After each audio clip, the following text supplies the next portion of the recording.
क्यों भाभी, स्वागत नहीं करोगी हमारा? टीवी सीरियल्स की हर खबर देगा देश का देवर।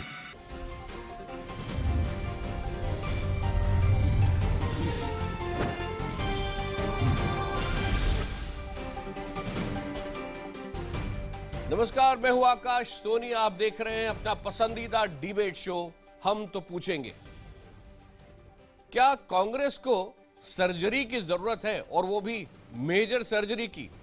और क्या सर्जरी वही करेंगे जिन पर विरोधी सबसे ज्यादा निशाना साध रहे हैं? क्या यह सर्जरी उन्हें ही करना चाहिए जिनकी नेतृत्व क्षमता पर बड़े बड़े सवाल उठ गए हैं? 5 राज्यों के चुनावों के बाद कांग्रेस खस्ता हाल में है। बीजेपी कांग्रेस मुक्त भारत की हुंकार लगा रही है और कांग्रेस में आत्ममंथन के नारे से आगे बढ़कर मेजर सर्जरी की बात हो रही है। दिग्विजय सिंह, शशि थरूर चिंतित हैं। विरोधियों की माने तो कुल मिलाकर उनकी चिंता सिर्फ एक परिवार तक आंच न आने देने तक सीमित है। क्या कांग्रेस का उत्थान तभी होगा जब उसे परिवारवाद से मुक्ति मिलेगी? क्या गांधी परिवार के बिना कांग्रेस के अस्तित्व की कल्पना की जा सकती है? जैसा कि संजय बारू पूछ रहे हैं, क्या यह संभव है कि सोनिया कांग्रेस आगे बढ़कर वृहद कांग्रेस की तरफ देखे? ऐसे ही तमाम सवालों पर करेंगे बड़ी बहस, लेकिन पहले देखिए ये रिपोर्ट। हम तो पूछेंगे में अगले 1 घंटे बड़ी बहस, गांधी युक्त कांग्रेस, कांग्रेस मुक्त भारत। कांग्रेस मुक्त भारत, उसमें 2 कदम देश और आगे बढ़ा है और कांग्रेस मुक्त भारत के काफी नजदीक पहुंचे हैं। ये विश्वासघात करने वालों को सजा दोगे? ये विश्वासघात वालों को उखाड़ के फेंक दोगे? चुन चुन के साफ कर दोगे? गांधी मैदान से बिगुल बजना चाहिए। कांग्रेस मुक्त भारत का सपना हिंदुस्तान साकार। 5 राज्यों के नतीजे: केरल से कांग्रेस के हाथ से छिटकी सत्ता और असम में बीजेपी के हाथों कांग्रेस की बड़ी हार। और इन सब के बीच बीजेपी की तरफ से कांग्रेस मुक्त भारत का गूंजता नारा। लेकिन मीडिया में आम आदमी के बीच एक और सवाल है, क्या एक परिवार के इर्द गिर्द घूम रही कांग्रेस खुद को बचा पाएगी? क्या राहुल के पास वो नेतृत्व क्षमता है जो कांग्रेस को बचा सके? दिग्विजय सिंह का कहना है कि कांग्रेस को सर्जरी की जरूरत है, और वो सर्जरी कोई और नहीं, खुद सोनिया गांधी करेंगी। अमृत मंथन हो चुका, अमृत और जहर अलग अलग हो गया। हम सब कांग्रेस जन जहर पीने के लिए तैयार हैं। भाई सर्जन सर्जरी करता है कि हम जैसे लोग सर्जरी करेंगे? तो सर्जन हमारी कांग्रेस प्रेसिडेंट हैं, राहुल गांधी जी हैं। दिग्विजय सिंह की ही तरह कांग्रेस के नेता शशि थरूर भी कांग्रेस को आत्ममंथन की सलाह दे रहे हैं, लेकिन उनका भी यही मानना है कि उद्धार तो सोनिया और राहुल के जरिए ही होगा। लेकिन सवाल यह है कि आखिर ये उद्धार या सर्जरी करने का मतलब क्या है? इसे लेकर कांग्रेस में भी भ्रम नजर आता है। कांग्रेस मुक्त भारत की बात करने वाले लोगों को शायद देश की आज़ादी के इतिहास के बारे में जानकारी नहीं। कहते हैं कि राहुल गांधी और सोनिया गांधी की जीत है। जब हार होती है तो राहुल सोनिया हार की जिम्मेदारी क्यों नहीं लेते? मेरे ख्याल में लेनी चाहिए। अगर गांधी जी कह सकते थे कि I have committed Himalayan blunder, तो क्या हार है उसमें? सूत्रों की माने तो कांग्रेस में लकीरें खिंची हुई हैं।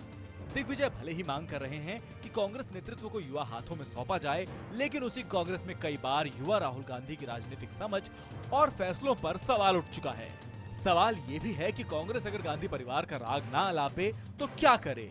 विरोधियों के लिए ये कांग्रेस के खिलाफ फिलहाल सबसे बड़ा हथियार है।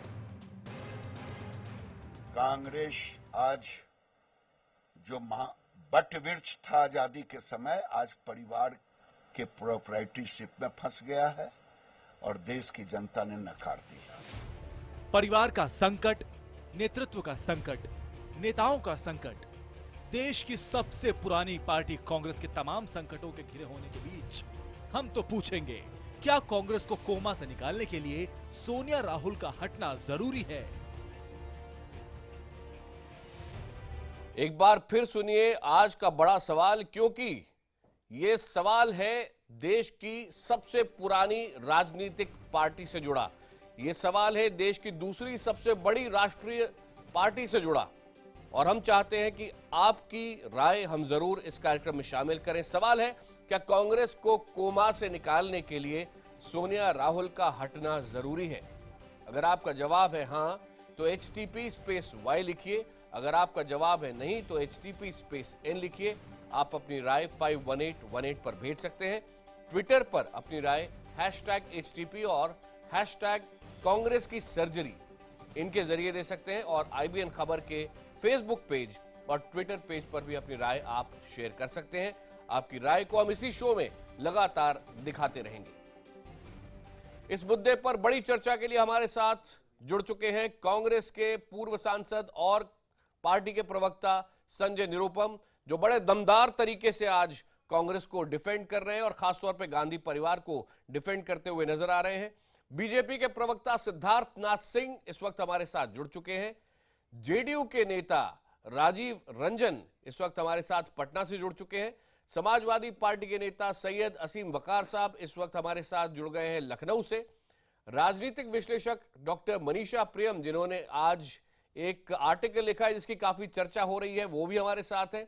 और संघ मामलों के जानकार प्रोफेसर अवनिजेश अवस्थी यहां स्टूडियो में हमारे साथ हैं।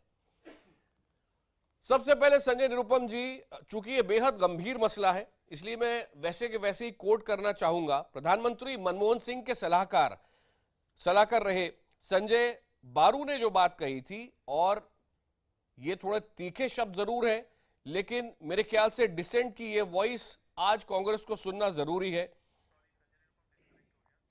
न राहुल में न प्रियंका में नई जान फूंकने की काबिलियत के अंदर कांग्रेस में नई जान फूंकने की काबिलियत नजर आएगी। बड़ा सवाल आज ये है, संजय बारू कह रहे हैं कि ये पार्टी सोनिया कांग्रेस बनकर रह जाएगी या फिर जो वृहद कांग्रेस है उसको मौका मिलेगा इस पार्टी के अंदर नई जान फूंकने का। संजय निरुपम जी, संजय बारू जी के बारे में क्या कहेंगे? क्या ये ऐसी बात है जिस पर कांग्रेस खुलकर विचार कर सकती है, बहस कर सकती है, बात कर सकती है? आपकी आवाज, अच्छा, आपकी आवाज भी थोड़ी कम आ रही है बॉम्बे से यहां पर। मैं आपके पास आऊंगा, लेकिन उससे सिद्धार्थनाथ सिंह जी, क्या आप इस बात को मानते हैं कि आपकी पार्टी जितनी बढ़ी है वो कांग्रेस की कॉस्ट पर बढ़ी है? ये तो नहीं मानूंगा कि उनके कॉस्ट पे बढ़ी है।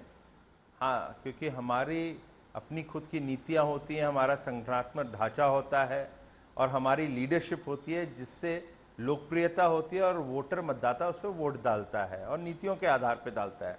मगर कांग्रेस की बात करेंगे तो मैं इतना ही कह सकता हूं कि संजय निरुपम जी कहीं मेरे को सुन रहे होंगे तो मैं इतना ही कहूंगा कि सबका अटैक उनके ऊपर है, कांग्रेस पे है। अब मगर कांग्रेस की आप बात कर रहे हैं तो अब 44 सीटें 2014 में आई, आप लोग भी जबरदस्ती सब लोग पीछे पड़े हुए हैं, वो तो राहुल गांधी जी के वजह आई है। 44 तो आई है ना कांग्रेस की।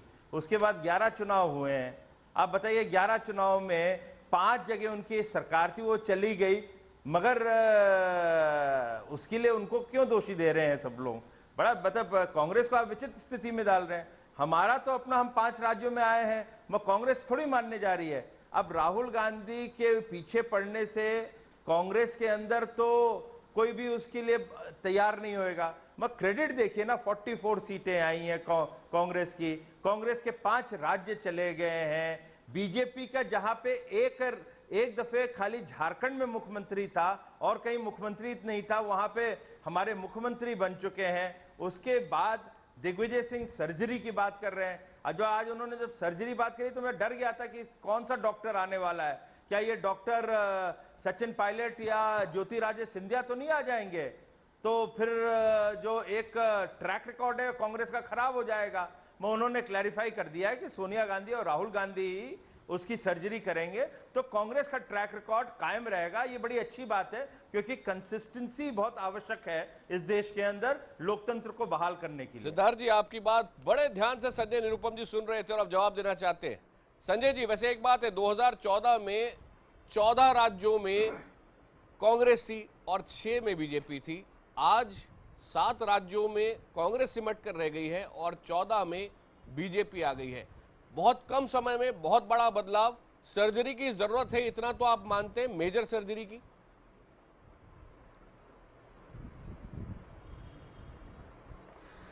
सुमित, इस बात से मैं इनकार नहीं कर सकता कि कांग्रेस पार्टी हार रही है। कई चुनाव हम लगातार हारे हैं, लेकिन ये पहली बार नहीं है कि कांग्रेस पार्टी चुनाव हार रही है।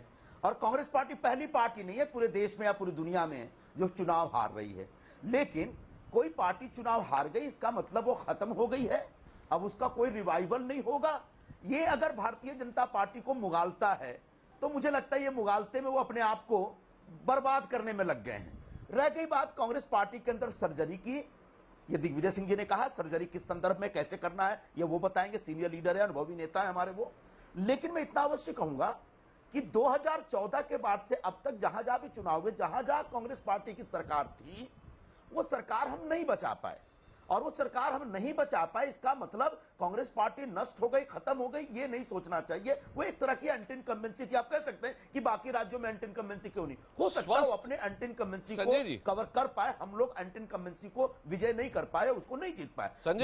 मेरी बात हो जाने दीजिए सुमित, एक मिनट सुमित प्लीज। मेरा ये कहना है कि निश्चित तौर पर संगठन के अंदर अगर कुछ कमी है, कुछ दोष है तो उसको दूर किया जाएगा। निश्चित तौर पर जनता के साथ और कनेक्ट स्थापित करने की दिशा में काम किया जाएगा। निश्चित तौर पर ज्यादा बेहतर कम्युनिकेशन की व्यवस्था स्थापित करने की आवश्यकता है। निश्चित तौर पर जो आज बीजेपी 2 साल पहले सत्ता में आई है और उसके कामकाज और नाकामियों के ऊपर हमको और एग्रेसिव तरीके से लोगों के बीच जाना पड़ेगा, क्योंकि मोदी जी प्रधानमंत्री तो बन गए, बड़े बड़े वादे करके कर क्या रहे। आज क्या हुआ, बोले बिजली का जनरेशन बहुत बढ़ गया 2 साल में, बिजली मंत्री प्रेस कॉन्फ्रेंस लेते हैं, उनकी प्रेस कॉन्फ्रेंस बिजली गुल हो जाती है। तो ये मोदी सरकार जुमलों और झूठे फर्जी वादों के आधार पर बनी हुई सरकार है और इस सरकार को एक्सपोज करना हमारी जवाबदारी देश के हित में है। थोड़ा सा आपको इसलिए रोक रहा हूं, हुए वापस जनता के बीच अपना विश्वास थोड़ा सा इसलिए रोक रहा हूं क्योंकि सिद्धार्थ जी आपके पास भी आ रहा हूं। सबसे पहला सवाल जो मैंने आपसे पूछा था उस समय आप सुन नहीं पाए थे। संजय बारू जी ने जो लिखा है कि न राहुल गांधी ने और न ही प्रियंका गांधी ने कोई ऐसी काबिलियत अभी तक दिखाई है कि जिससे लगे कि ये कांग्रेस के अंदर नई जान फूंक सकते हैं। क्या ये पार्टी सिर्फ सोनिया कांग्रेस बनकर रह जाएगी या फिर कांग्रेस परिवार को मौका मिलेगा कि इस पार्टी को नए सिरे से खड़ा करें? इस पर आपकी कमेंट चाहता हूं। क्या कांग्रेस पर खुलकर बहस करेगी या फिर ये बहस इसी पर अटक जाएगी कि सर्जरी तो सोनिया जी करेंगी, उसके अलावा कुछ सोच नहीं सकते हम? आपकी दोनों बातों का जवाब दे रहा हूं, थोड़ा सा धीरज रखिएगा। एक बात स्पष्ट कर दूं, कांग्रेस पार्टी के कार्यकर्ता होने के नाते और तमाम कार्यकर्ताओं की भावनाओं को स्पष्ट करते हुए कि गांधी परिवार ही कांग्रेस पार्टी का नेतृत्व करेगा, इसके ऊपर किसी प्रकार का कोई मतभेद नहीं।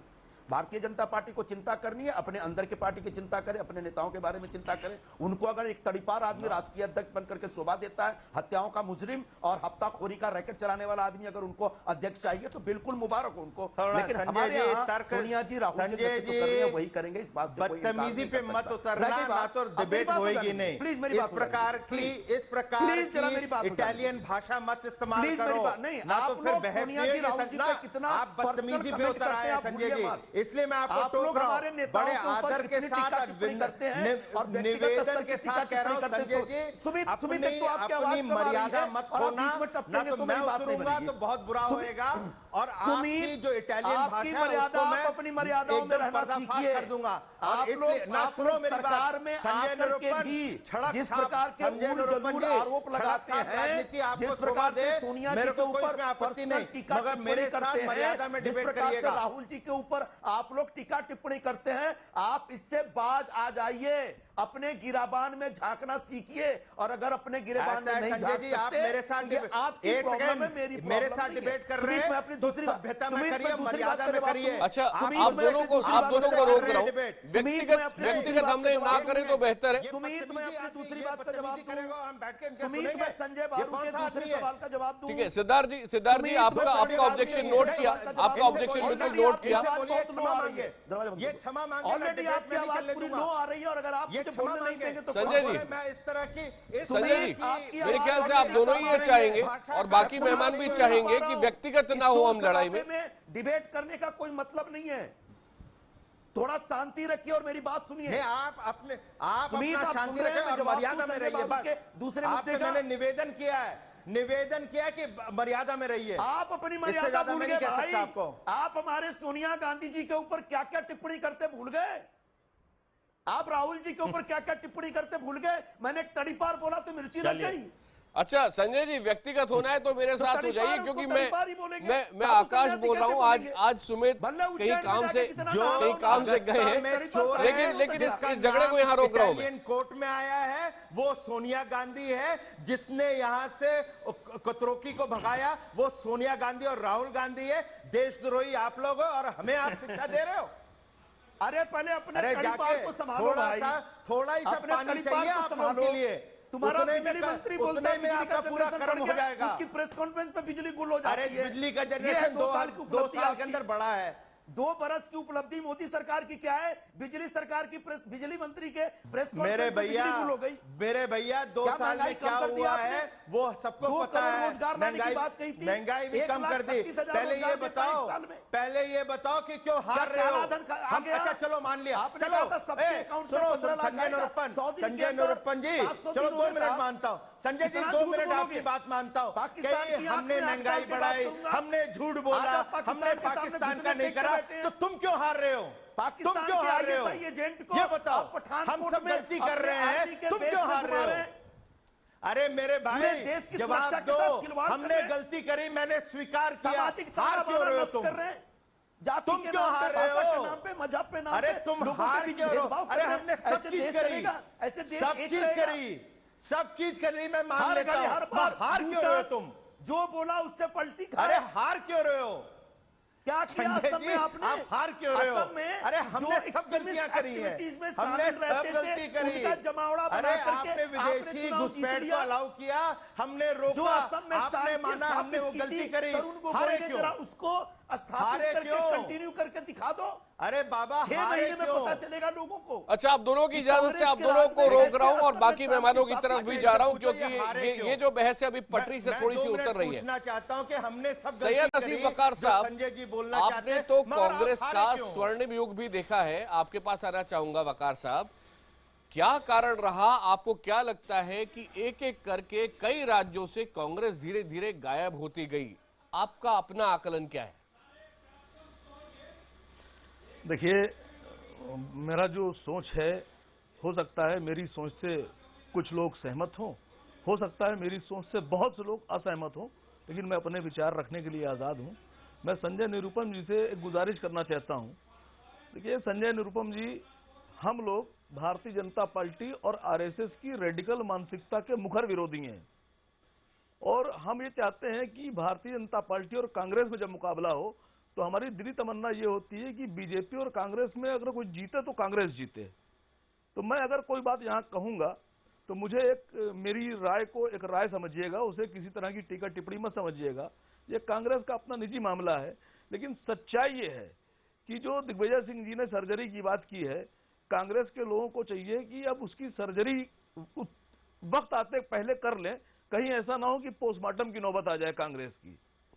दूसरी बात, भारतीय जनता पार्टी के बारे में, आकाश सोनी जी, भारतीय जनता पार्टी जिस तरह से रिप्रेजेंटेशन करती है अपने लोगों का या अपनी बात का, वो खूबसूरती उनकी ऐसी है कि वो अपनी कमियां और गलतियां और खराबियों को भी अच्छा दिखाने की कोशिश करते हैं।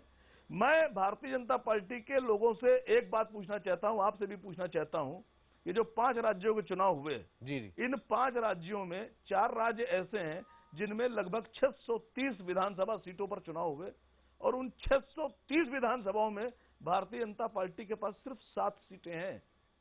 तो क्या प्रधानमंत्री जी की ये जीत है या हार है? दूसरी बात, प्रधानमंत्री जी प्रधानमंत्री बनने के बाद पहला चुनाव जो दिल्ली में लड़े, उसमें उनकी क्या नौबत हुई है, किस कंडीशन में खड़े हो गए हैं? ये भारतीय जनता पार्टी की जीत है या हार है? ठीक है, मैं समझता हूं कि भारतीय जनता पार्टी, वकार साहब, भारतीय जनता पार्टी आपने तो पहले ही सवाल काफी जोरदार पूछा था, मैं आपके पास वापस लौटूंगा। अब निजेश जी, सर एक सवाल और पूछूं, बड़ा मजेदार सवाल, बहुत मजेदार सवाल पूछ रहा हूं जी सर, बहुत मजेदार सवाल पूछ रहा हूं। देखिए, पूरे भारतवर्ष में आप लोग भी चुनाव देख रहे हैं, हम लोग भी चुनाव देख रहे हैं, लेकिन सच्चाई ये है कि जहां जहां कांग्रेस और भारतीय जनता पार्टी आमने सामने है, वहां तो भारतीय जनता पार्टी जीत रही है, लेकिन जहां के ऊपर भारतीय जनता पार्टी और कांग्रेस इन दोनों के सामने क्षेत्रीय दल हैं, वहां ये दोनों हार रहे हैं। तो ये कंडीशन तय हो गई है कि ना तो भारतीय जनता पार्टी की मोहब्बत में कोई वोट दे रहा है और ना ही इनकी नीतियों से कोई खुश है। कांग्रेस से नफरत की वजह से भारतीय जनता पार्टी को वोट मिल रहे हैं, सबसे बड़ी बात ये। मैं मिसाल दे दूं, बंगाल में सीपीआई और कांग्रेस मिलकर चुनाव लड़ते हैं। बंगाल में सीपीआई और कांग्रेस मिलकर आपके पास भी आ रहा हूं, आपके पास भी आ रहा हूं, पहले अवनीश जी देख लीजिए। और केरल में सीपीआई और कांग्रेस अलग अलग चुनाव लड़ते हैं, तो वहां ठीक है, आपकी बात साफ है, आपकी बात साफ है। अवनीश जी। आकाश जी, राष्ट्रीय स्वयंसेवक संघ राजनीति में कोई ऐसी प्रतिक्रिया देता नहीं है, सामान्यतः ऐसा नहीं देता, लेकिन ये ठीक है कि राष्ट्रीय स्वयंसेवक संघ जो है देश में लोकतांत्रिक व्यवस्था बनी रहे, लोकतांत्रिक व्यवस्था और मजबूत हो, इसके लिए हमेशा सजग और सतर्क रहता है। जैसा कि आपातकाल में संघ के लाखों स्वयंसेवक जेल गए, सत्याग्रह करके जेल गए, जबकि बाकी लोग उस समय आपातकाल का समर्थन कर रहे थे, बाकी पार्टियां। मेरा कहना सिर्फ इतना है, सिर्फ इतना सा कहना है कि ये कांग्रेस का अंदरूनी मामला है। कांग्रेस पराजित हो रही है, लेकिन वकार साहब जैसे लोगों की जो चिंता होती है कि 600 में से 2 सीटें नहीं जीत पाई या 7 सीटें नहीं जीत पाई, ये एक ऐसा है। यह सवाल भाजपा बनाम कांग्रेस का नहीं है, सवाल एक बात का है कि एक अपने आप को सबसे पुरानी पार्टी कही जाने वाली, अखिल भारतीय पार्टी कहे जाने वाली, उसका अब स्वरूप क्या रह गया है, सवाल इस पर है। संजय निरुपम जी पता नहीं क्यों इतने अजीबोगरीब उन्होंने टिप्पणी करी, तड़ी पार ये वो। अब ये सब जानते हैं कि चिदम्बरम साहब ने अपने 2 एफिडेविट दिए इशरत जहां के केस में, अगस्ता वेस्टलैंड में एक केस आया, उस पे हम नहीं जाना नहीं, वही जरूरी, उसी वजह से हार रही है कांग्रेस। कांग्रेस की सर्जरी वही करनी पड़ेगी। कांग्रेस ने जिस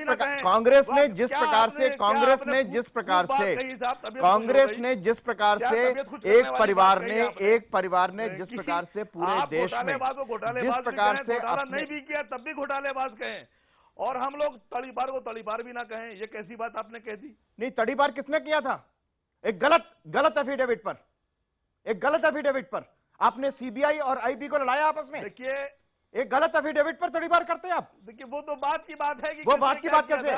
जब यह साबित हो गया कि पी चिदम्बरम ने 2 एफिडेविट दिए, एक गलत एफिडेविट दिया, तो तड़ीपार को पी चिदम्बरम को होना चाहिए। आप लोगों पर आरोप तड़ीपार उसको होना चाहिए जिसने अपना एफिडेविट बदला। नहीं, वकार साहब आप बिल्कुल गलत बात कर रहे हैं। तड़ीपार उसको होना चाहिए जिसने 2 एफिडेविट दिए, बदला एफिडेविट। किसकी अनुमति से बदला, किसके दबाव में बदला? सीबीआई और आईबी को आपस में लड़ाने की बात की, इसकी बात कीजिए ना। इसी वजह से कांग्रेस हार रही है, कांग्रेस पराजित इसीलिए हो रही है। कांग्रेस के पराजित होने का कारण यही है क्योंकि उसने देश के सामने घोटाले ही नहीं, इस तरीके की गलत फहमियां भी पैदा की। इशरत जहां के केस में, साध्वी प्रज्ञा के केस में, बाकी सब जगह वास्तव में एक लोकतंत्र में, एक लोकतांत्रिक व्यवस्था में, एक लोकतांत्रिक व्यवस्था में जो देश में एक लोकतांत्रिक व्यवस्था में जिस प्रकार से कांग्रेस ने बेशर्मी से अपनी भूमिका अदा की, कांग्रेस की पराजय का मूल कारण वो है। ठीक है, राजीव रंजन जी, आपको मैं इस डिबेट में लाना चाहूंगा, और ठीक है, आपके पार्टी का एक पॉइंट ऑफ व्यू भी रहेगा, लेकिन आपसे जानना चाहता हूं, संजय बारू जी ने एक out of the box idea दिया है, वो ये कि शरद पवार जी को वापस बुलाएं, ममता जी को वापस बुलाएं, जीके वासन, जगनमोहन रेड्डी, इन सबको पार्टी में बुलाएं, और क्यों ना प्रेसिडेंट ममता बनर्जी जैसे किसी नेता को बनाएं जो लोकप्रिय नेता भी हैं और कांग्रेस में एक नई जान फूंक सकती हैं, और पूरा कांग्रेस परिवार इकट्ठा हो जाए। एक पॉलिटिकल ऑब्जर्वर के रूप में आप क्या कहेंगे, संभव है ये? देखिए, एक पॉलिटिकल ऑब्जर्वर के तौर पर जो मैं कहना चाहूंगा वो हो सकता है पैनल में कई लोगों को पसंद नहीं आए। संजय बारू जी की राजनीतिक कार्यकर्ता के तौर पर क्या छवि है मैं नहीं जानता हूं, उनकी भूमिका, उनका योगदान अखिल भारतीय कांग्रेस कमेटी में संजय बारू जी की हैसियत क्या है मुझे ये भी पता नहीं। और ऐसे व्यक्ति की एक टिप्पणी पर आज हम बहस कर रहे हैं, और कांग्रेस जिसने कई बड़े चुनाव जीते, कई चुनाव हारे, कई चुनाव को हारने के बाद फिर से पलटवार किया और देश की सत्ता के शीर्ष पर उनके नेता बैठते रहे।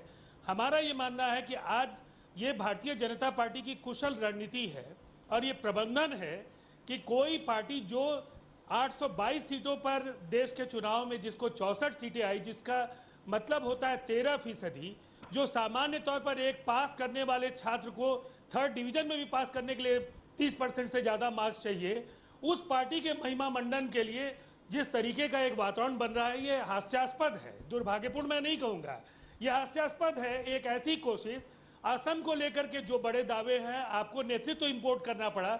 जो भारतीय जनता पार्टी का चेहरा है वो कल तक कांग्रेस में था, कांग्रेस के पहले एजीपी में था। जो प्रिंसिपल स्ट्रेटेजिस्ट है आज वो कल तक कांग्रेस में था, कांग्रेस के पहले वो एजीपी में था। नेतृत्व आपने चुराया, जो आधार था वहां पर असम गण परिषद का वो आपने चुराया। और अंतिम बात यह है कि नीतीश कुमार जी ने गैर संघवाद की बात अगर कही थी तो वो प्रयोगशाला भारतीय जनता पार्टी की जो वहां थी वही वो फेल हो जाते। अगर ये चुनाव एआईडीयूएफ, कांग्रेस, हमारे जैसे दल अगर मिल करके चुनाव लड़ते तो ये तमाम कोशिशों और हथकंडों के बाद भी भारतीय जनता पार्टी का कमल नहीं खिलता। वहां देश के बाकी राज्यों में क्यों नहीं कमल खिल रहा है?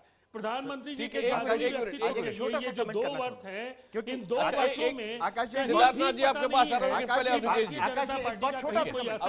आकाश जी, मुझे लगता है कि आकाश जी और नहीं, मैं बस 30 सेकंड में मैं एक बात खत्म राजीव जी आपकी बात पे कह रहा हूँ, ये कांग्रेस की सर्जरी हो, ये मांग भाजपा ने नहीं उठाई है, ये मांग कांग्रेस के भीतर से उठी है। आप भाजपा ये मांग कांग्रेस के भीतर से उठी है, कांग्रेस के भीतर से उठी है। राजीव जी आप ये मांग भाजपा ने नहीं उठाई है। कांग्रेस के अंदर आंतरिक लोकतंत्र है, इसलिए इस तरह की बातें कही गई।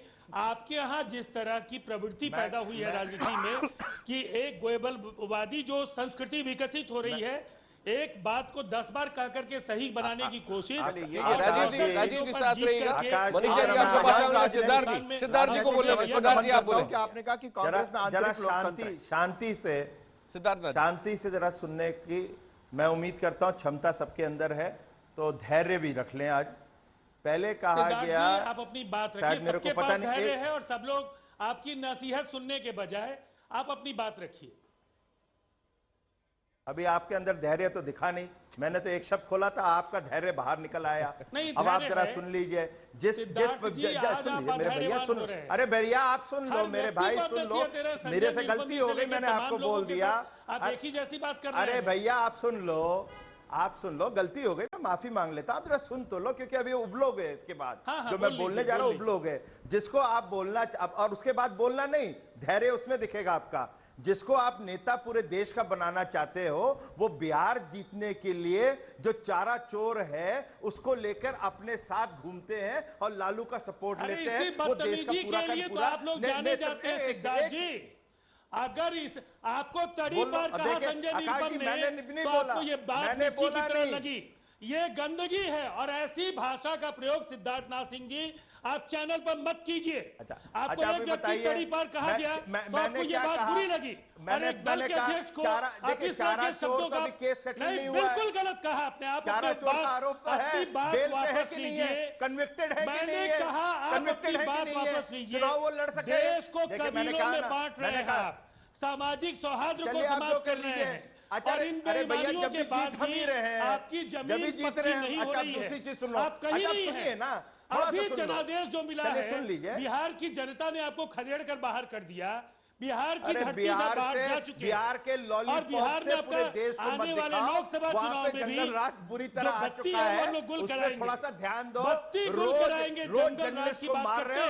आज भी आपने नवादा में एक जर्नलिस्ट को पकड़ लिया, आपको क्या कहा?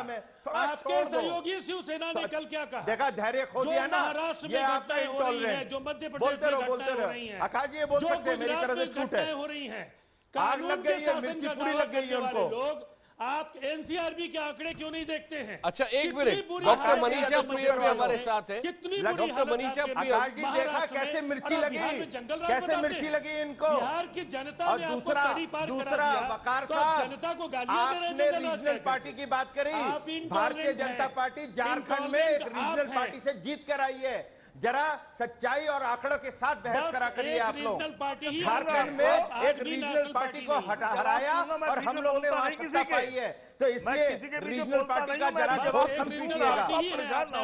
एक मिनट, सब साथ बोल रहे हैं, आवाज किसी की नहीं आएगी। डॉक्टर मनीषा प्रियम, दिग्विजय सिंह जी ने जितनी बातें आज कही हैं बेहद महत्वपूर्ण है। शशि थरूर चिंतित हैं, थोड़ा सा आप समझाएं आज की तारीख में जो सिचुएशन है ऑब्जेक्टिवली कांग्रेस की वो क्या है। 1991 के पहले तक कांग्रेस वर्सेस ऑल हुआ करता था, अब बीजेपी उस पोजीशन में आती हुई कैसे दिख गई है?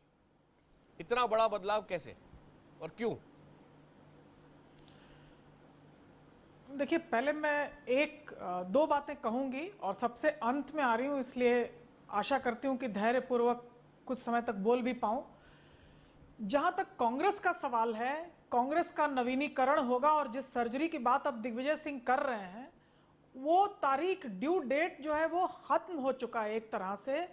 कई वर्ष पहले, मुझे याद है, चुनाव के पहले लोकसभा के पावर इज पॉइजन जयपुर में वो बातचीत हुई और ऐसा लगा कि राहुल गांधी जी की ताजपोशी अब हो जाएगी। और उस वक्त कांग्रेस की एक मुख्यमंत्री थी तब, शीला दीक्षित, जिन्होंने आंसू भी पोंछे और बहुत एक इमोशनल मोमेंट था। लेकिन वो मोमेंट भी आया आया गया मोमेंट हो गया। इसके बाद एक और मोमेंट था जब राहुल गांधी खुद आए प्रेस क्लब तक और एक ऑर्डिनेंस था जिसके जरिए कि टेंटेड लोग लेजिस्लेचर में चुने जाएं, ये बंदिश उठाई जा रही थी, उसको उन्होंने फाड़ के फेंक दिया। उसकी बड़ी तारीफ हुई कि देखो अब उन्होंने दिखाया कि राजनीतिक इस तरह से वो कदम ले सकते हैं। वो मोमेंट भी आया और चला गया। उसके पहले पंजाब चुनाव अभी से 6 साल पहले हुए थे, तब पंजाब यूनिवर्सिटी में एकदम एक हल्ला हुआ कि अब राहुल गांधी रिन्यूअल करेंगे पूरा और यूथ को लेके चलेंगे। वो मोमेंट आया, वो मोमेंट भी गया।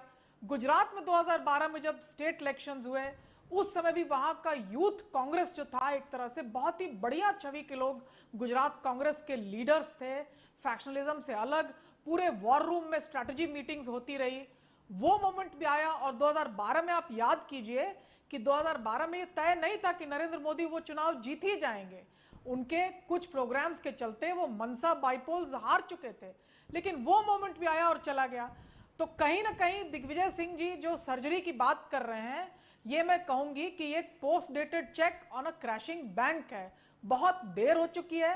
सर्जरी का ये जो मामला है, वो लगता है ऐसा कि त्वरित गति में कुछ हो जाएगा, लेकिन त्वरित गति में पिछले 6 साल में राहुल गांधी को लेकर कुछ हो नहीं पाया। मनीषा जी, आपने कांग्रेस को आईना दिखाया है। मैं कहूंगी कि इस समय भी सोनिया गांधी के जी बात पूरी करें। नहीं, मैं एक बात आप सुनिए कि सोनिया गांधी के नेतृत्व पर तब भी एक कहीं ना कहीं दम था, उनके भाषण में, उनकी रैलियों में दम होता था। तो ये क्लियर नहीं हुआ, केवल सिटीजन पर्सपेक्टिव से देखा जाए, पार्टी पॉलिटिक्स से नहीं। सोनिया गांधी में दम था, राहुल गांधी में दम नहीं था, लेकिन कांग्रेस इस दुविधा में पिछले 6 साल से चरमराई हुई दिखी। मेरे ख्याल में सोनिया गांधी के नेतृत्व में ही अगर एक यंग सिंडिकेट इमर्ज करता, जिसमें एक नहीं, सोनिया गांधी ने पहले भी पद और सत्ता को त्यागा है, वो एक बार और कहती कि ठीक है, मैं समझती हूं, ये अगर आपको लगता है कि दमदार नहीं है, तो हमारे पार्टी में और भी कई कद्दावर युवा नेता हैं, बहुत सारे अच्छे नेता हैं, उनको वो एक सिंडिकेट के तौर पर आगे कर देती। आप देखिए, अभी भी पीछे ज्योतिरादित्य सिंधिया ने बहुत बढ़िया भाषण दिया था, और मैं उनको केवल नाम उनका ले रही हूं, पर और भी हैं उस कद के। तो सोनिया गांधी ये कर सकती थी कि जैसे खुद को पद की दावेदारी से अलग किया, वैसे वो राहुल गांधी को भी अगर कर देती, तो एक तीर में डायनेस्टी पॉलिटिक्स का भी पूरा वो खत्म हो जाता। मनीषा जी, आपकी बात बड़ी ध्यान से संजय निरुपम ने पूरी सुनी, धैर्य के साथ सुनी। मैं लौटूंगा आपके पास में। संजय निरुपम जी, ये बात बताइए, क्या कांग्रेस में बहुत सारे लोगों के दिल की आवाज आज ये है कि प्रियंका गांधी अगर आए, राहुल के साथ मिलकर काम करे, तो जो यूथ है देश का, वो एक नए सिरे से कांग्रेस के साथ जुड़ सकता है?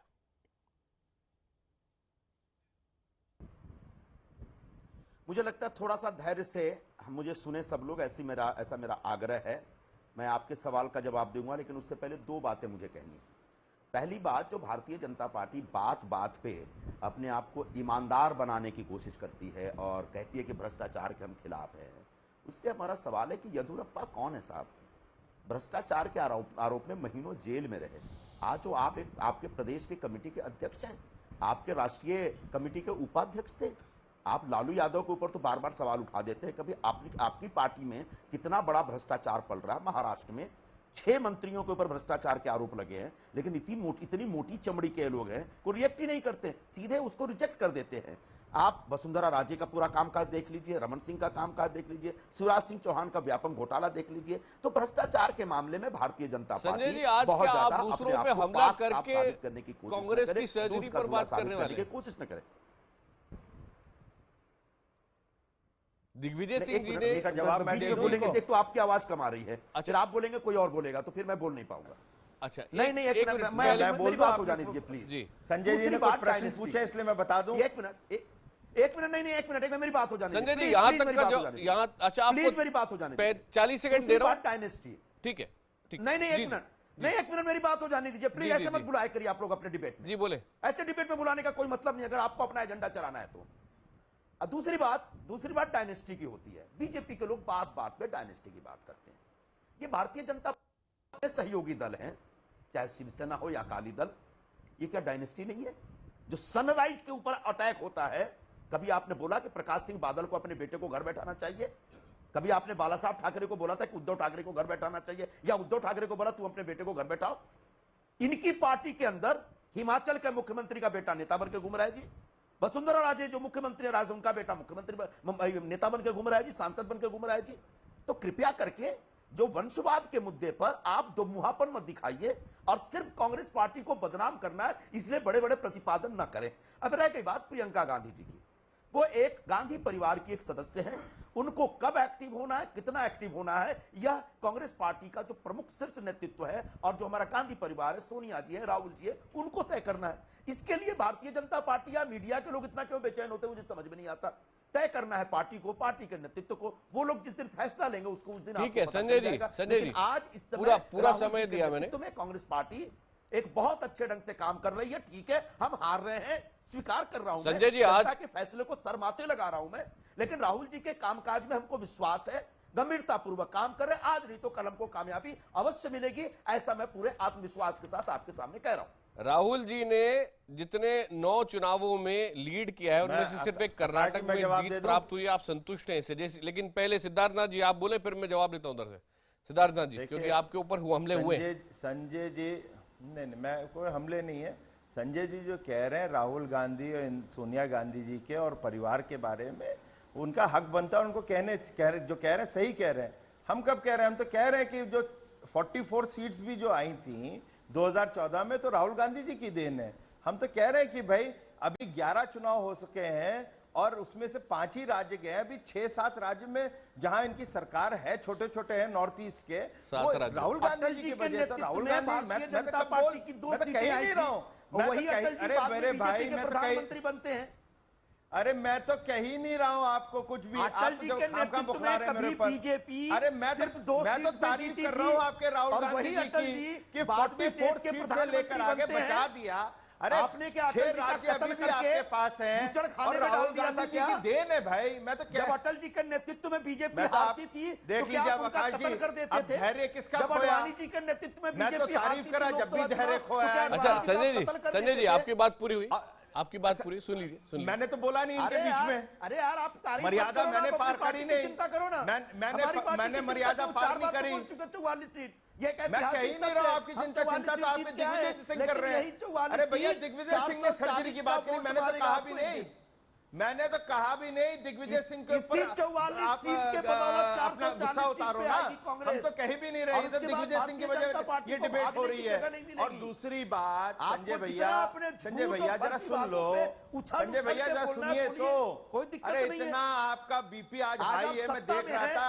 आज तक में भी आप हल्ला बोल रहे हैं, हल्ला करे हुए थे, यहाँ पे भी करे हुए हैं। थोड़ा सा जानकारी आपको दे दूं। किसी को ईडी का डर दिखाएंगे, किसी को इनकम टैक्स का डर दिखाएंगे, किसी को पुलिस का डर दिखाएंगे, लेकिन आपके यहाँ जो भ्रष्टाचार हो रहा है उसके ऊपर चुप्पी साध के रखेंगे। प्रधानमंत्री बोलते हैं ना मैं खाऊंगा ना खाने दूंगा, लेकिन उनके मंत्री जो भ्रष्टाचार करते हैं उस पर हमेशा मैं चुप रहूंगा। कोई नहीं करता। थूको और चाटो, ये कांग्रेस की नीति है। बढ़िया से बात दूसरी बात आकाश जी अगर मुझे सुनो, येदियुरप्पा पे टेलीविजन डिबेट पे बैठो तभी से बात करना सीखो। हाई कोर्ट ने हर जगह से बरी किया, जानकारी नहीं है तो अनपढ़ की तरह डिबेट में बताया करो। अच्छा एक मिनट व्यक्तिगत ना हो, आप दोनों को थोड़ा सा रोक रहा हूँ, आप दोनों को रोक रहा हूँ। जरा जाके देखो कर्नाटक के हाई कोर्ट में उनको हर केस में उनको बरी करा गया। अच्छा आप दोनों थोड़ा सा रोके। वकार साहब आप बोले, सैयद असीम वकार साहब। देखिए मैं इतनी देर से एक बात सुन रहा हूँ, मैं आपको बता दूं, भारतीय जनता सुनने की क्षमता नहीं है। संजय भाई मुझे एक मौका दे दीजिए। संजय भाई मैं गुजारिश कर रहा हूँ आपसे, संजय भाई संजय भाई मुझे मौका दे दीजिए। सिद्धार्थ जी, संजय जी, वकार साहब को सुन ले। सिद्धार्थ जी, संजय जी, भारतीय जनता पार्टी के बारे में एक बड़ी मजेदार बात बता दूं आपको, जानते हैं आकाश जी, लेकिन शर्त यह है कि बीजेपी सुन ले। इन्होंने किताब लिखी थी और सोनिया गांधी के माफिया और इटालियन कनेक्शन के बारे में लिखा था। यही है संजय निरुपम, इनसे पूछो जरा, हमने लिखा था, इन्होंने लिखा था। आकाश दिग्विजय सिंह की बात कर रहे हैं। वकार साहब, इस पर संजय निरुपम जी का जवाब लेना पड़ेगा, फिर मैं आपके पास आ रहा हूं। सुनाई पड़ूंगा तो जवाब दूंगा। मुझे सुनाई नहीं पड़ रहा है, सुनाई पड़ेगा तो मैं जवाब दूंगा। सिद्धार्थ नाथ जी एक बार बोले, ये अच्छा तरीका है। मैंने सामने भैया वाले को बैठा करके उसकी आवाज कम कर दो। अरे मैं अपने घर से बोल रहा हूं भाई, चिंता मत करा करो आप। मैंने इनको कहा कि ये येदियुरप्पा है, उनके ऊपर थोड़ा सा जानकारी लेकर आया करिए, पढ़ के आया करिए। और वहां पर उनको कर्नाटका हाईकोर्ट में जितने केसेस थे सब में बरी हो चुके हैं। ये मैंने कहा। और दूसरी चीज मैंने कहा, सुनो, आंख मूंदे रहते हैं, आप लोग तो मोटी चमड़ी के लोग हैं। अरे भैया सुन लो, दूसरा मैंने जो आपने आंख मूंद करके एडिटर के रूप में एक किताब जो आपने विमोचन करवाया महाराष्ट्र में लिखा, जिसमें सोनिया गांधी के इटालियन कनेक्शन के बारे में कहा, उसके बारे में आपको क्या कहना है? अरे सोनिया गांधी के माफिया और इटालियन, आपने सोनिया गांधी के इटालियन कनेक्शन के बारे में अपने एडिटर के रूप में लिखवाया, उसमें क्या कहना है आपको, ये बताइए। हटाया गया उसको, अरे भाई, ईमानदार प्रधानमंत्री गले लगाते हैं। अरे हमारे ईमानदार हैं। ये बताओ ना, आपने सोनिया गांधी के बारे में जो टिप्पणी एज ए एडिटर करी वो क्यों करी थी, ये बताओ, वो सही है गलत है? वसुंधरा राजे का इतना घोटाला करके कौन सी छानबीन लगाई? अरे सोनिया गांधी के बारे में क्या लिखा था आपने, बताइए ना। 30 करोड़ का रिश्वत लेते पकड़ा गया है। कौन सी जांच हो रही है महाराष्ट्र में? संजय जी सुनाई दे रहा है?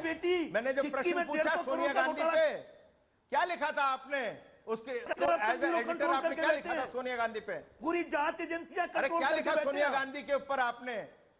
अरे बताइए तो जरा, सोनिया गांधी पे आपने क्या लिखा था? कांग्रेस दर्शन तुम्हारे मंत्रियों ने जो घोटाले किए हैं, उन घोटालों की छानबीन पर संजय जी इस बार प्रोवोक नहीं होंगे। प्रधानमंत्री घोटालों में शामिल संजय इस बार प्रोवोक नहीं होंगे। एक मिनट, थोड़ा सा रोक रहा हूँ। अब वकार साहब की सुन लेते हैं, वकार साहब को भी सुन लेते हैं।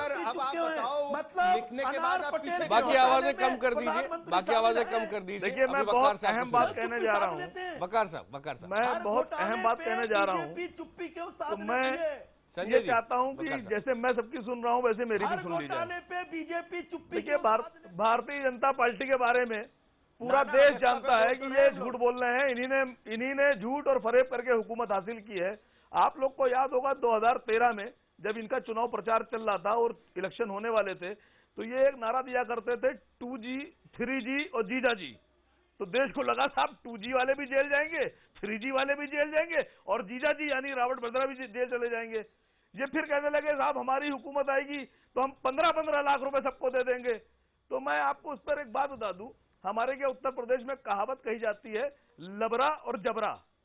तो साहब लबरा उसको कहते हैं कि जो झूठ बहुत बोलता है, लेकिन जब उससे कहो कि अपनी झूठ साबित करो तो वो भाग जाता है, फिर सामने आता है, फिर झूठ बोलता है, फिर भाग जाता है। और जबरा उसको हमारे क्या कहते हैं कि झूठ तो बोलता है लेकिन जब साबित करने की बात आती है तो साबित भी नहीं करता है और ढीठ और बेगैरत बन के सामने खड़ा लबड़ा जबड़ा पे जरा बोला। जी सिद्धार्थ जी, उसको लबड़ा और जबरा जो कहा जाता है तो आप लोग बेहतर समझते हैं कि लबड़ा कौन है और जबरा कौन है। जी बात पूरी हुई। पहले पूरी बात सुन लीजिए। आप इतना नाराज क्यों होने लगते हैं? लबड़ा जबड़ा मुझसे क्या सुनाओगे भाई? तुम्हारे पास सुनाने के लिए है क्या? तुम 15 लाख रुपए दे दो, मेरे पास 10 सर लागे पाकिस्तान से दे दो। सुनोगे तो मैं बहुत सुनाऊंगा और वास्तविकता सुनाऊंगा। तुम जितना तुम्हें जितना सुनाना था तुमने सुना दिया भाई। 2G का हमने घोटाला बोला, नहीं तुम्हें जितना सुनाना तुमने सुना दिया। और दूसरी बात, जिस तरह की भाषा में सवाल करोगे जवाब उसी भाषा में आ जाएगा। मुझसे तमीज से बात करोगे मैं तमीज से बात करूंगा, मुझसे बदतमीजी से बात करोगे मैं बदतमीजी से पहले से प्रीएम्प्ट क्यों कर रहे हैं कि वो क्या बोलेंगे? सुन लीजिए, फिर आप गुस्सा चाहे तो कर लीजिएगा। मगर भाई वो तो समाजवादी पार्टी का हक है बदतमीजी करने का, वो कर सकते हैं आप लोग, मुझे कोई आपत्ति नहीं है। मगर जहां तक कि आपको तो दिख बताना रहा है, चाहता वो हूं तो कि दिख रहा है, 2G के मामले वो तो में दिख रहा है आप लोग कर क्या रहे हैं इतनी देर से। सुन लो, नहीं आप ये बता दीजिए 15 लाख रुपए कब दे रहे हैं? अब आपके ऊपर मैंने छोड़ा है कि अब आप वकार साहब जवाब तो सुन ले। वकार साहब जवाब आप 15 लाख रुपए कब दे रहे हैं? अच्छा वकार साहब सुन लीजिएगा। अब 10 सर पाकिस्तान से लाके कब दे रहे हैं हम लोगों को? इनके प्रश्न सब हो जाए जब मैं बोलना शुरू करूं। सिद्धार्थनाथ जी आप बोले। ऐसा है 2G के अंदर जो इन लोगों ने कहा था और जिसके साथ ये समर्थन में हमेशा खड़े रहे कांग्रेस के साथ कि ये जीरो घोटाला है, वहां पे 2 लाख के ऊपर का ऑक्शन हुआ और वो देश की ट्रेजरी के अंदर आया। जेल कौन भेजेगा भैया? मैं ये पूछ रहा हूं, जेल कौन भेजेगा? आप भेजेंगे या मैं भेजूंगा? सरकार में आप हैं या मैं हूं? अच्छा वकार साहब जवाब पूरा सुन। 15 लाख रुपए कौन देगा? आप देंगे मैं दूंगा? 10 सर काट के कौन लाएगा? आप लेके आएंगे मैं लेके आऊंगा? अगस्ता वेस्टलैंड में कार्रवाई कौन करेगा? आप करेंगे मैं करूंगा? अच्छा वकार साहब जवाब सुन ले। मुझे जेल कौन भेजेगा? आप भेजेंगे मैं भेजूंगा? वकार साहब जवाब सुन ले। सिद्धार्थनाथ जी अब पूरे धैर्य के साथ रुक गए। सिद्धार्थनाथ जी अब आप बोले। क्योंकि इनको समझ नहीं आएगा जो मैं बोलना जा रहा हूं, इनको हिसाब दे रहा हूं और हिसाब लेने का इनकी आदत नहीं है। अब 2 लाख का मैंने हिसाब दिया इनको, 3 लाख रुपए 3 लाख करोड़ का फिर मैंने और बता रहा हूं 3G के अंदर ऑक्शन हुआ, 5 लाख करोड़ ये आए और इसी तरह से करते हुए जो वेरियस स्कीम्स हैं उसके अंदर वहां से बाहर से विदेश से पैसा आने लगा। ये जो 2 लाख करोड़ है 3 एक सेकंड शांत हो जाओ वकार। मैं अपने पे उतर गया ना तो समाजवादी की पूरी पोल खोल दूंगा। तमीज से आओ मेरे साथ। आप तमीज में और बहस करने की आदत सीखे। आप सुनने की आदत सुनो तमीज में। ये क्या तरीका है? ऐसा लगे कि 2 शरीफ लोग बात कर रहे हैं। लोग ये ना कहें कि आसिम नकवी तो बड़े शरीफ खानदान का है। आकाश जी या तो एंकर बनना आप सीखो। मैंने कहा ना क्या तरीका आप लोग ने सर आप दोनों जो व्यक्तिगत हो रहे हैं व्यक्तिगत ना हो, कोई भी व्यक्तिगत ना हो। मैं तापमान को थोड़ा सा कम करने के लिए आप दोनों के पास नहीं आ रहा हूं अभी। सिद्धार्थ जी वकार साहब आप दोनों के पास नहीं आ रहा हूं। दोनों को की वॉइसेस डाउन कर दीजिए अभी। मनीषा जी थोड़ी बातचीत को वापस लाते हैं। कांग्रेस में अब आइडियली क्या होना चाहिए? देश के लिए, लोकतंत्र के बैलेंस के लिए बेहद महत्वपूर्ण है कि देश में कम से कम 2 बड़ी राष्ट्रीय पार्टियां हो, मजबूत हो और स्ट्रॉन्ग ऑपोजिशन हो। कांग्रेस में आइडियली क्या होना चाहिए? मनीषा जी देखिए आपका सवाल थोड़ा फॉल्टी है। देश में 2 पार्टी सिस्टम तो रहा नहीं, एक कांग्रेस डोमिनेंट सिस्टम रहा और उसके विरोध में कोalitions रहे। अब तक भाजपा उन कोalitions का साथी था और अब ये एक नया इतिहास रचा जा रहा है भारत में, जब कांग्रेस का डोमिनेंस खत्म हुआ और एक नई पार्टी, एक राष्ट्रीय दल और राज्यवर दल की तरह दोनों में अपना स्वरूप दिखला रही है और कांग्रेस एक तरह से हाशिए पे चला गया है। तो ये गलती भाजपा की नहीं है कि कांग्रेस इस तरह से हाशिए पे गया है। और सबसे बड़ी बात यह है कि मुझे यह आशा थी कि कम से कम केरल में, जहां की उमन चांडी का काल जो है उस पर कुछ स्कैम्स के आरोप जरूर थे, लेकिन वो एक लोकप्रिय नेता भी थे। लेकिन जिस कदर यूडीएफ हारी वहां और आईयूएमएल का प्रदर्शन कहीं ज्यादा अच्छा रहा, उससे यह दिखता है कि केरल वो राज्य जहां माइनॉरिटी पॉलिटिक्स के बूते पर कांग्रेस अपना एक पुराना, आप देखिए बिल्कुल स्वतंत्रता के समय से केरल में इनका दम, इनके पांव बिल्कुल सशक्त थे, वहां भी इनका हाशिए पे जाना जो है वो एक तरह से अच्छी खबर नहीं है। पुनर्सृजन के लिए कहीं कोई भित्ति छोड़ते हैं आप, तो अब वो कहां से पुनर्सृजन होगा, कहां से वो आत्ममंथन होगा, बिल्कुल नया प्रारूप होना पड़ेगा। और एक तरह से भाजपा जो अब तक हाशिए पे थी, आप अच्छा माने या बुरा माने, कई क्षेत्रीय दल अब भाजपा के साथ बिजनेस करना चाहती है और वो ये समझती है कि अगर कांग्रेस के साथ हाथ जोड़ा तो उनके अपने प्रोस्पेक्ट्स अच्छे नहीं रहेंगे। तो ऐसे में भाजपा आशा है कि अलायंसेस भी बना पाएगी, अब तक जो दरकिनार थी वो भी हो सकेगा और कांग्रेस के लिए एक बिल्कुल नया स्क्रिप्ट, केवल सर्जरी नहीं, नया स्क्रिप्ट अगर पुनर्सृजन, पुनर्नवा पुनर्सृजा, ये मोमेंट होना चाहिए कांग्रेस के लिए। संजय जी, बिल्कुल आपके पास भी आता हूं। मनीषा जी, आपने जो बोला है उसी पर मैं राजीव रंजन जी की प्रतिक्रिया चाहता हूं। बहुत सारे ऐसे दल हैं जो अब बीजेपी के विनिंग मोमेंटम के साथ जाना चाह रहे हैं। राजीव जी, आपने, आपकी पार्टी ने इस धारा के विपरीत जाकर काम किया है और बाकायदा बीजेपी को रोक कर दिखाया है। आने वाले दिनों में जो बीजेपी का विनिंग मोमेंटम आपने रोक दिया था, असम से थोड़ा और आगे बढ़ा है, आने वाले दिनों में आप देश की राजनीति को कहां जाते हुए देख रहे हैं? देखिए, सबसे पहली बात है कि भारतीय जनता पार्टी का जो राजनीतिक चरित्र है वो बहुत ही अविश्वसनीय है।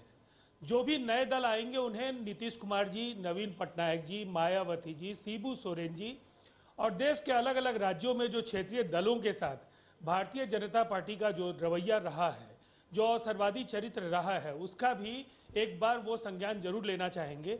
और मुझे नहीं लगता है कि 5 राज्यों के चुनाव में भारतीय जनता पार्टी एक जगह चुनाव जीती, कहीं चुनाव में नहीं है। कांग्रेस एक जगह चुनाव जीती है और बाकी जगहों पर दूसरे नंबर पर है। तो इतना निराश कांग्रेस को होने की जरूरत नहीं है। एक बड़े गठजोड़ की पृष्ठभूमि देश में इस चुनाव ने तैयार कर दी है और मुझे लगता है कांग्रेस को थोड़ा उदार होना होगा। अपने अम्ब्रेला में लोगों को समेटने के लिए कार्यक्रमों के आधार पर नेतृत्व को थोड़ा आगे बढ़ करके पहल करना होगा। असीम संभावनाएं हैं और 2019 में नरेंद्र मोदी जी के नेतृत्व में कोई सरकार वापस हो जाए, ऐसी परिस्थिति मुझे दूर दूर तक तो नहीं दिखती है। असम की परिस्थितियां कुछ दूसरी थी और उसका विश्लेषण पहले हो चुका है। ठीक है, आखिरी 1 मिनट बचा है, 30 सेकंड पहले संजय निरुपम जी आपके पास और फिर सिद्धार्थ जी आपके पास आ रहा हूं। Closing comments Sanjay Nirupam.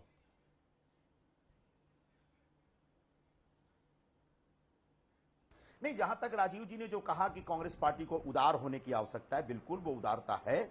और हम जो एक समान विचार की पार्टियां हैं उन पार्टियों के साथ हम गठबंधन करके निश्चित तौर पर एक बड़ा फ्रंट, मजबूत फ्रंट, फेडरल फ्रंट तैयार करने का प्रयास करेंगे, जिससे भारतीय जनता पार्टी का जो कुशासन है और मोदी जी का जो झूठ और फर्जी कार्यक्रम चल रहा है उस सारे कार्यक्रमों को उखाड़ करके फेंका जाए। हाँ, जहां तक आप कह रहे हैं कि कांग्रेस के साथ अब कोई और पार्टियां नहीं आएंगी, अभी कुछ महीने पहले बिहार में हुआ, लालू यादव जी की पार्टी, जनता दल यूनाइटेड और कांग्रेस तीनों मिलकर लड़े और जीते। अब आज भी जो पार्टी, आज भी जो रिजल्ट्स के ऊपर हम चर्चा कर रहे हैं उसमें तमाम राज्यों में जिन सहयोगी दलों के साथ हम लड़े हैं, भले उनका प्रदर्शन ठीक नहीं रहा, लेकिन उनके वो कांग्रेस की वजह से कोई नुकसान नहीं हुआ। चाहे वेस्ट बंगाल की पार्टी है, सिद्धार्थनाथ जी आखिरी 30 सेकंड। सिद्धार्थनाथ जी, परफॉर्मेंस अच्छा रहा, भले ही हम सरकार नहीं बना पाए और केरल में हम अकेले थे। संजय जी, अब बारी सिद्धार्थनाथ जी। असम में हमारा कोई गठबंधन नहीं था। जी।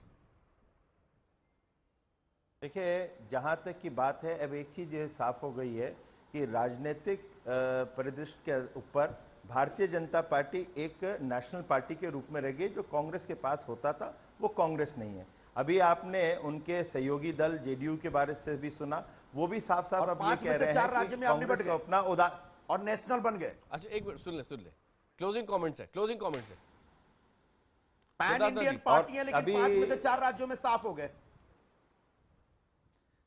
आकाश जी, अच्छा रोके नहीं, मेरे पास समय बिल्कुल समाप्त हो गया। आकाश जी, बहस का ये स्तर जो है अच्छा, कोई रोके नहीं, उस चेहरे को दिखा रहा है, उनकी वो दिखा रहा है। मैं पूरी बहस में चुप बैठा रहा हूँ। निर्बाध रूप से को नहीं बोलने दे रहे आप। लास्ट 20 हर जगह सिद्धार्थ जी, सिद्धार्थ जी, मैं आकाश जी मेरे नेचर के खिलाफ है। इस तरह से कहीं ये टिप्पा टिप्पणी चलेगी तो फायदा नहीं है। अच्छा, कोई बोले नहीं प्लीज। मैं एक लेवल, सब चुप। मैं लेवल बता रहा हूं कि बीजेपी का आज all India, pan India party बन गई, जो कांग्रेस के पास एक इतिहास था। मगर आज एक चीज और भी साफ हो गई, उनके खुद ही अलायंस पार्टनर जो बिहार के हैं वो खुद कह रहे हैं कि कांग्रेस अब कांग्रेस के पास नहीं आएंगे, कांग्रेस को और पार्टियों के साथ जुड़ना पड़ेगा, एक रीजनल प्लेटफॉर्म के रूप में आना पड़ेगा। अब इसका ये मतलब हो गया कि कांग्रेस एक रीजनल पार्टी के रूप में आ गई है। ठीक है, मेरे पास समय बिल्कुल समाप्त हो गया। सभी मेहमानों का बहुत बहुत धन्यवाद। दर्शकों की राय क्या है? क्या कांग्रेस को कोमा से निकालने के लिए सोनिया और राहुल का हटना जरूरी है? ये सीधा सवाल था और 89% दर्शक कह रहे हैं हाँ, सिर्फ 11% कह रहे हैं नहीं। ट्विटर पर भी ये पोल पारदर्शी तरीके से आपके सामने है। 83%, 83% दर्शक कह रहे हैं हाँ, 17% दर्शकों ने नहीं में जवाब दिया है। पूरे देश की निगाहें कांग्रेस पार्टी पर रहेंगी। कि आने वाले दिनों में क्या बड़ी सर्जरी डॉक्टर सोनिया करती हैं।